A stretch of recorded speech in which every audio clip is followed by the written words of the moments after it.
What's going on, guys, and welcome to just a kind of like a quick overview video going over the Alpha 20 patch notes. It seems like they've pretty much finalized everything that is going to be in this upcoming Alpha 20 update. We're also going to be doing a multiplayer season as soon as this comes out. There's going to be a streamer weekend where I'm going to be playing solo, but into the week we'll be playing multiplayer with Boomer and Christian. So this is on the 7 Days to Die forums. These are all confirmed. There are tons of live streams that you guys can watch right here if you want to see actual Alpha 20 gameplay already.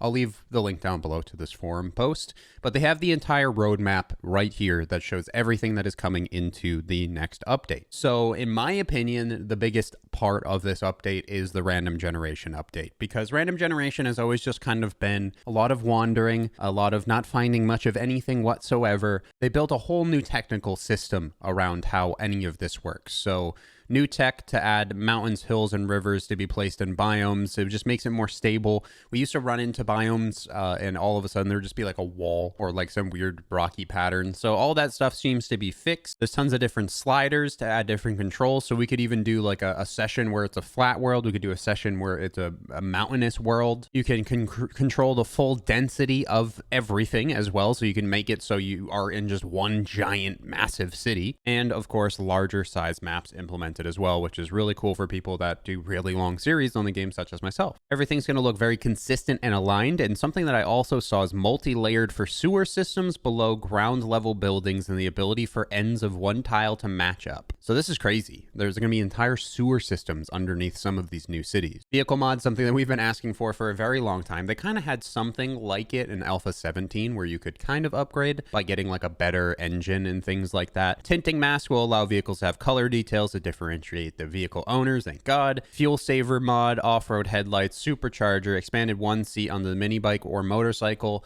That is amazing when we're doing 4-player playthroughs, because you could have 2 motorcycles instead of 4. You save a ton of time. The reserve fuel tank, of course. Shape menu and building update. This is really not needed. I think it's just kind of like a quality of life type thing. 14 categories and over 1,000 shapes. Blocks destroyed to air. They are do not downgrade. This is actually new.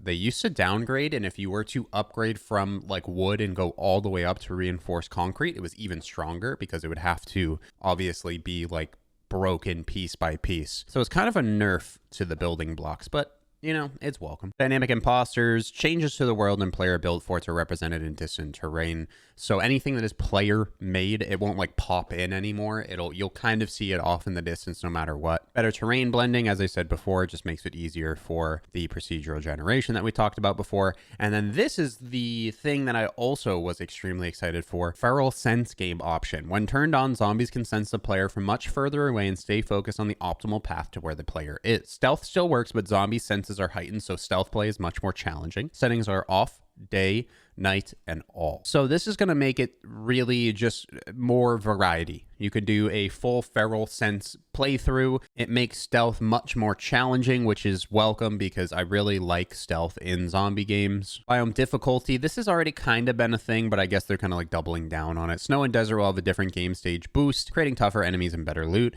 Wasteland will have a greater game stage boost, creating even tougher enemies and even better loot. So now it's kind of like you go into the snow and desert once you feel like you're ready, and then you go into the wasteland when you feel like you're ready as well, or you could just rush it and get good stuff right away. This is also really cool. The thing is, there's like a mod that I've already played in the past that had all of these pipe weapons, the pipe rifle, pistol, baton, shotgun, machine gun, craftable from the backpack, which is really cool without need for the schematic. So even if you haven't gone up in anything, you can get lucky and craft these guns pretty early. Lever action rifle tier between bolt and sniper. That's cool.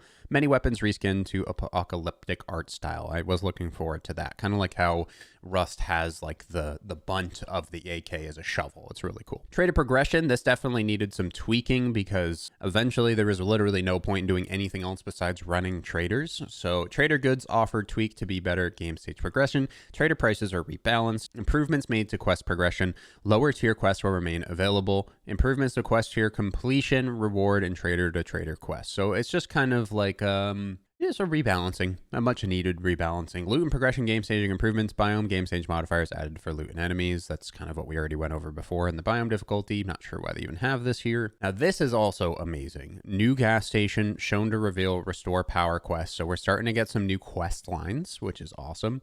Over 145, that's right, 145 new POIs, many new props and environmental decorations. There's a bunch of screenshots like right underneath all of this reading right here that we're going to go through as well, just kind of show off some things. And I assume a lot of that new stuff is going to be shown down there. Dynamic music and audio, don't really care, but new Blood Moon track, that's pretty cool. Environment, weather changes more often and has more variety. Wind dynamically affects leaves and plants, and so it's going to be a lot prettier is kind of what I'm reading here. Bedrolls can be recolored. Fuse boxes updated and made into triggers. As I said before, there's some new quests, so digging quest improvements, tier 3 digging quest, and tutorial quest uses the beacon to point out nests and rocks. That's cool. Restore power quest, this seems really cool. Lights go out when the rally marker is activated. Find their generators and repair them. A block trigger system added to multiple triggers like switches and can be on layer. Blocks like doors can respond to them by doing something such as opening or closing. Cool, new quest. New zombies or entities. We got a Traitor Hugh. New nurse, drone, screamer, cop zombie. They call it the fat zombie. Burnt zombie, hoodie dude, lumberjack rated zombie with AoE. Ooh, AoE acid bursts.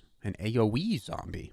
All legacy zombies have been converted to new HD standard. All traitors have been converted to new HD standard. Bandit models have been started for Alpha 21. Twitch integration, we already saw that with some of the early stages of Alpha 19. And then AI and sleeper movement. Zombies can duck and crawl through areas that are less than 2 meters, but more than 1 meter. And then this stuff is all going to be for Alpha 21. If you want to pause and read that, feel free. So this is the art gallery for Alpha 20. It looks absolutely beautiful. This looks like the new pipe shotgun. This is a new trailer of some sort that they added, a new gas station. I think this is also, I want to say it's a pipe shotgun as well, maybe a pipe rifle, but you can see like the attachments.